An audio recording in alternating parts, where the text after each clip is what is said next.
निर्गमनची पुस्तकचे ध्यान या अध्यायामध्ये 22 वचन लिहून आहे. समोरचे 6 वचन इस्रायली लोक मिस्र देशामध्ये गेल्यानंतर योसेफ प्रधानमंत्री असताना याकूबचे 12 मुले आणि त्यांची संपूर्ण संख्या 70 होती.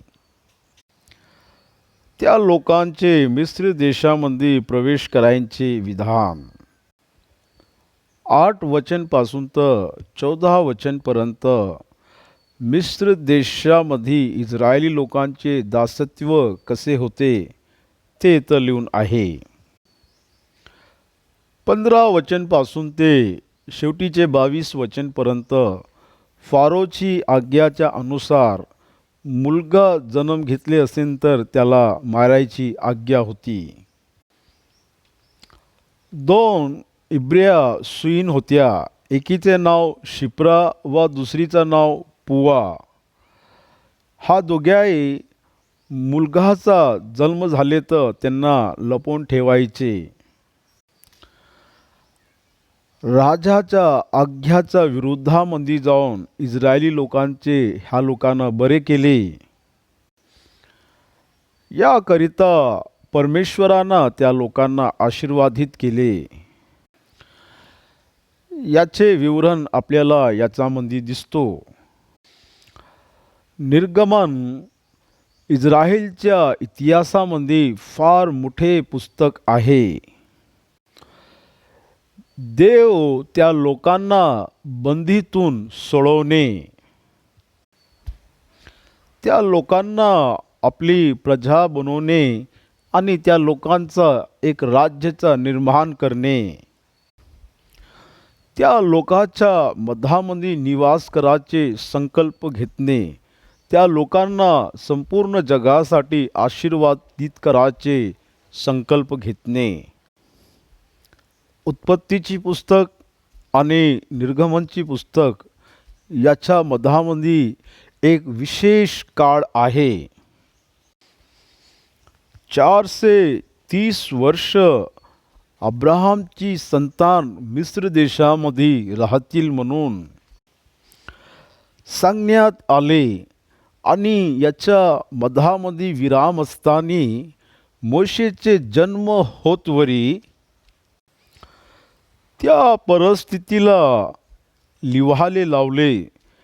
देवाचे रक्षण, पाप आणि शैतानपासून सुटका द्यासाठी देवाचे पुत्र प्रभू येशू ख्रिस्त येणार.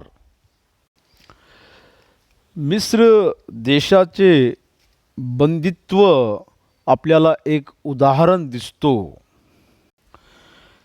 देवाचे लोक बंदीपण झाल्यानंतर त्या लोकांना सोडवासाठी देवानंच मोशेला पाठवले. जसे इस्रायली लोक समुद्राच्या कोरडी भूमीतून बाहेर निघून गेले आणि जसे फारो आणि त्याची सेनाला देवानं समुद्रामध्ये डुबवून मारले, तसेच येशू ख्रिस्त वधस्तंभावर्त शैतानाच्या कार्याला नाश करून लोकांना चे तारण करून त्या लोकाला स्वर्गाच्या राज्यामध्ये न्यायासाठी तयार केले. देवानं केलेले वधस्तंभावरचे कार्य त्याच्या पुत्राच्या द्वारा या जगामध्ये तारण आणले आणि जगाला वाचवले. त्याचा आपल्याला हा पुस्तकामध्ये त्याचे सदृश्य दिसतो. याकोबासह जे इस्रायल पुत्र सकुटुंब मिस्र देशात गेले त्यांचे नाव ही रुबेन, शिमोन, लेवी व यहुदा, इसाकार, जुबलून व बिनियामीन, दान व नाप्ताली, गाद व आशेर. याकोबापासून झालेले एकंदर 70 जण होते. योसेफ हा मिस्रातच होता. उत्पत्तीची पुस्तक याच्या 46व्या अध्यायाचे प्रारंभमध्ये, तेव्हा रात्री दृष्टांतात देव इस्रायल बोलाला, याकोब याकोब. तो म्हणाला, काय आज्ञा? तो म्हणाला, मी देव तुझा पिताचा देव आहे. तू मिस्रात जाण्यास भिवू नको. तिथं तुझे मी एक मोठे राष्ट्र करीन. योसेफ मिस्र देशात झालेले 2 पुत्र आहे.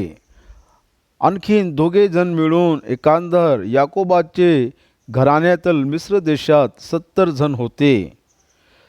66 वचनमध्ये याकोबाची वंशावली जी मनुष्य मिस्रात गेली ती याकोबाचे पुत्रांस स्त्रिया खेरीज करून 66 जण होते. याकोबचे जन 66 होते, तर योसेफ आणि त्याच्या बायकोला धरून आणि त्याच्या 2 लेकराला धरून 70 होते.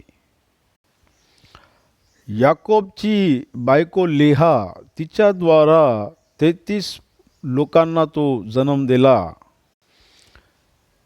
याचे साक्षी 15वा वचन आपल्याला देतो. त्याच्यानंतर राहेलले झालेले 14 लोक. याच्यामध्ये बिल्हाचे बी 7 पुत्र आहे. पूर्ण मिळून 70 लोक झाले. याकोब 135 वर्ष असताना मिस्र देशामध्ये हे सर्व लोक आले.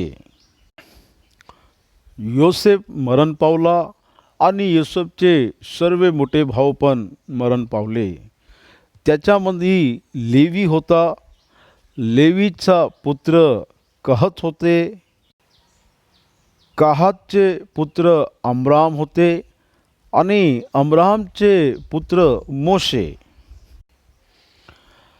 अब्राहामपासून 7वी पिढी. अब्राहाम, इसाक, याकोब, लेवी, कहात, अमराम आणि मोशे.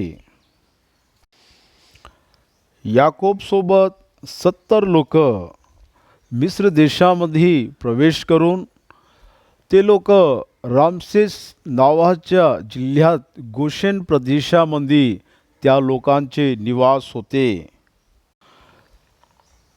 फरो युसुफच्या कारणामुळे त्याच्या भावबंधूला मिस्र देशाच्या चांगल्या भूभागाला त्या लोकांचे निवास होण्यासाठी दिले. नंतर योसेफ व त्याचे सर्व बंधू आणि त्याचे पिढीचे सर्वजण गुजरले. इस्रायल पुत्र फलद्रूप झाले व अतिशयात वृद्धी पाठवून बहुगुणित झाले. ते महाप्रबळ होऊन त्यांनी देश भरून गेला.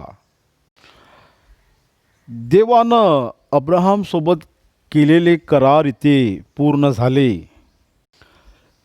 मी तुझ्या संतानले बहुगुणित करणार असे अब्राहामसोबत, इसाकसोबत, याकोबसोबत देवानं करार केले होते.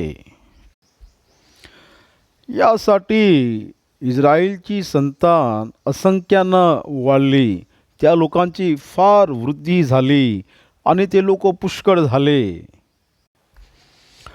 त्या लोकांची इतकी संख्या वाढली का मिस्री देशाचे लोक हेवा करू लागले. फारच त्या देशांची, इस्रायलीची त्या देशामध्ये संख्या वाढली. पुढे योसेफचे ज्यास माहिती नव्हती असा एक नवीन राजा मिस्र देशावर आला. योसेफच्या काळामध्ये इस्रायली लोक मिस्र देशामध्ये आले तेव्हा त्या लोकांचा फार आदर झाला. पण योसेफच्या मृत्यूच्या नंतर जो राजा आला फार युक्तीनं त्या लोकांना दुःख दिले.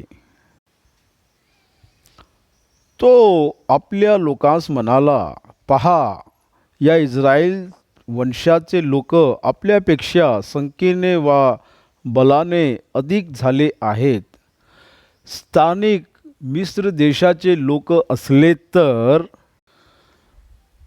आणि प्रवासी असलेले इस्रायली लोक संख्यामध्ये आणि बल याच्यामध्ये फार त्या लोकांची वृद्धी झाली. तर चला आपण त्याच्याशी धूर्तपणेनं वागू या, नाहीतर ते संख्यानं फार वाढतील आणि एकदा युद्धाचा प्रसंग आला म्हणजे ते आपल्या शत्रूला समील होईन न आपल्याशी कदाचित लढतील वा या देशातून निघून जातील. बघा त्याचे किती क्रूर विचार आहे. इस्रायली लोकांची संख्या वाढली नाही पाहिजे. आज आपल्या वर्तमान जगामध्ये फॅमिली प्लॅनिंग आहे, पण त्या काळामध्ये नव्हती. फारोनं अशी आज्ञा दिली का मुलगा झाले तर त्याला मारून टाका. असे झाले तर त्या देशामध्ये मुलीचा जनसंख्या फार वाढणार. त्यांनी त्याच्यावर कामाचा बोज लादून त्यास जेरीस आणावे या हेतून त्याच्यापासून बिगर घेणारे मुकदमा नेमले. तेव्हा त्यांनी फारोसाठी पितोम व रामसेस ही कोटराची नगरे बांधले. ख्रिस्तापूर्व 1290 पितोम या नगरला बनवण्यात आले आणि ख्रिस्तापूर्व 1446 रामसेसचा निर्माण केले. असंख्य असलेले इस्रायलीची जनसंख्याला दास्यत्वामध्ये घेतले. अधिकारी लोकांना त्यांच्यावर नियमित केले. त्या लोकांना त्यांची स्वतंत्रता घेतली, पण जो त्यांनी त्यास पिळले तो वेळ वाढून बहुगुणित झाले व त्यांचे चोहाकडे विस्तार झाला. त्यास इस्रायली वंशजाची किळस वाढू लागली. जितकं जास्त त्या लोकांना बांधण्याचे प्रयत्न केले तितकी जास्त त्या लोकांची जनसंख्या वाढली. देवाच्या लेकराला जितकं जास्त त्यांच्यावर दबावाचे प्रयत्न केले तितकं जास्त त्या लोकांची संख्या वाढतच जातो. याचा पुरावा आपल्याला इस्रायल देशामध्ये मिळतो आणि त्यानंतर येशू ख्रिस्ताचे स्वर्गरोहण नंतर पेंतिकोस्टच्या दिवशी पवित्र आत्मा उतरल्यानंतर याचा पुरावा आपल्याला मिळाले. ख्रिस्ती लोकांवर पण असे प्रभाव आणि दबाव पडले आहे. देवाच्या लेकरांना कोणीच नाश नाही करू शकत. त्या लोकांना देव अद्भुत रीतीनं बाहेर काढतो आणि समोर ठेवतो. मनुष्याचा कल्पनाला त्याचे वृद्धी कडून नाही येत. परमेश्वर देव आपल्या लेकरांच्या प्रती अद्भुत शक्तीचं प्रदर्शन करतो. म्हणून मिस्री लोक इस्रायली वंशापासून सक्तीनं काम घेऊ लागले. त्याच्याकडून मातीचा गारा वा विटा करावीत आणि त्या शेतात हरत ह्याची कामे करव्यास लावीत असल्यास बिकट कामाने त्यास जीव नकोस झाला. त्याच्याकडून करवीत ती सर्व कामे मोठ्या सक्तीचे असते. मनुष्याचे सहज न्यायला ती लोक विसरून गेले. तिथे मानव अधिकार नसते आणि दासत्वामध्ये त्या सर्वांना सक्तीनं आणले. या सक्तीमुळे ते लोक देवासोबत प्रार्थना करू लागले. मंडळी काही कमजोर नाही, मंडळी म्हणजे फार बलवंत असतो. मिस्र देशाच्या लोकांना इस्रायली लोकांना झुकवल्यानंतर त्या लोकांना त्याचे विरोध नाही केले, पण त्या लोकांना आपल्या डोळ्यातून आसू काढले आणि देवाला बोलावले. देवानं त्या लोकांना आशीर्वादित केले आणि ते लोक विरोध केले असले तर ते लोक ताकदवरच होते. पण इथे या लोकांना देवाची दुहाई दिली. दोन इब्री सुईण होत्या. एकीचं नाव शिप्रा व दुसरीचं नाव पुआ. त्यास मिस्राच्या राजानं आज्ञा केली की तुम्ही इब्री स्त्रियाचे बाळंत करीत असता प्रसूत होण्याचे जागी त्या बसल्या म्हणजे नीट पहा, आणि मुलगा असेल तर त्यास जीव मारा, पण मुलगी असेल तर तिला जिवंत ठेवा. त्या सुईण देवाचे भय बळगण्या होते. बघा, इथे सुईणबाईंचे आपल्यासाठी उदाहरण आहे. फारो त्यांच्यासारखं देवासारखे होते आणि त्या दोघींना आज्ञा दिले, पण ती दोघी फारोचे राजाचे तिरस्कार केले आणि देवाचे भय मानले.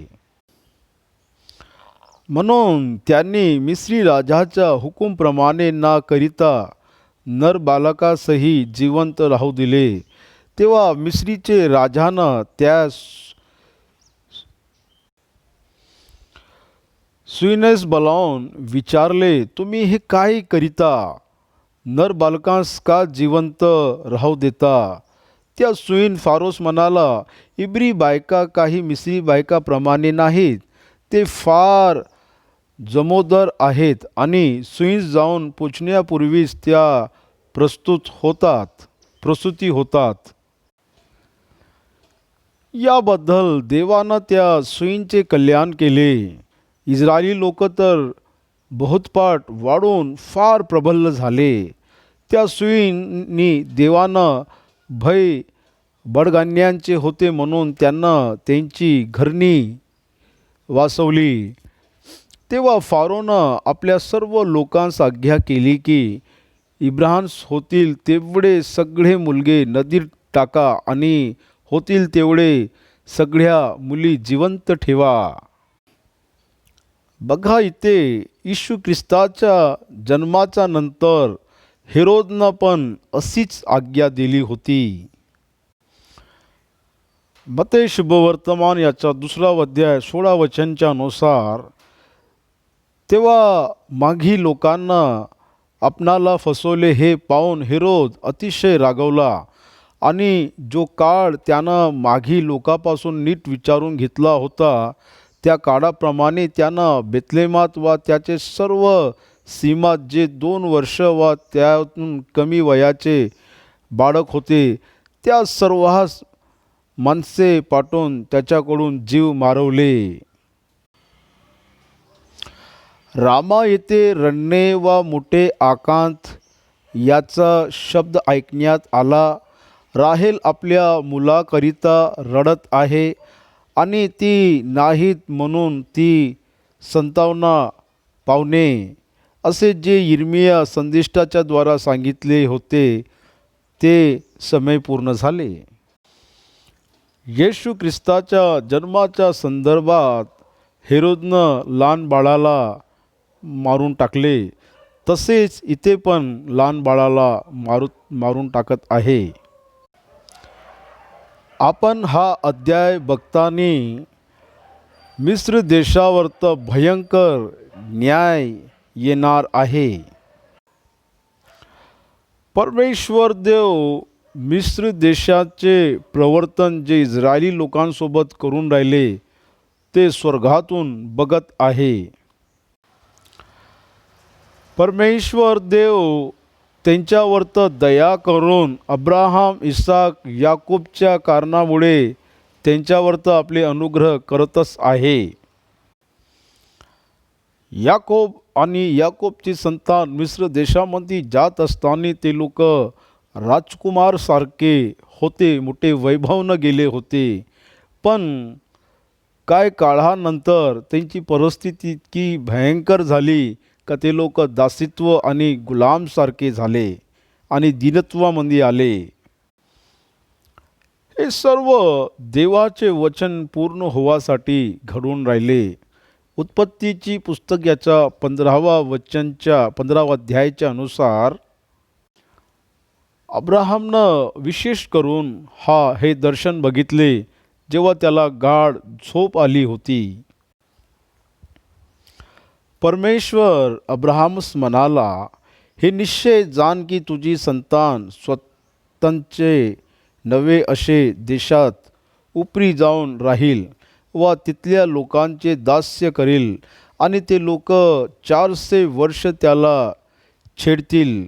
मग ज्या राष्ट्राचे दास्य ते करतील त्याचे मी परिपत्य करीन. त्यानंतर ते बहुत धन घेऊन तिथून निघतील. तू तर शांतीनं उत्पत्तीच्या पुस्तकमध्ये अब्राहाम, इसाक, याकोब आणि योसेफ, लेवी, कहत, अमराम आणि मोशे त्या पिढीचे लोक परत कनान देशामध्ये येतील.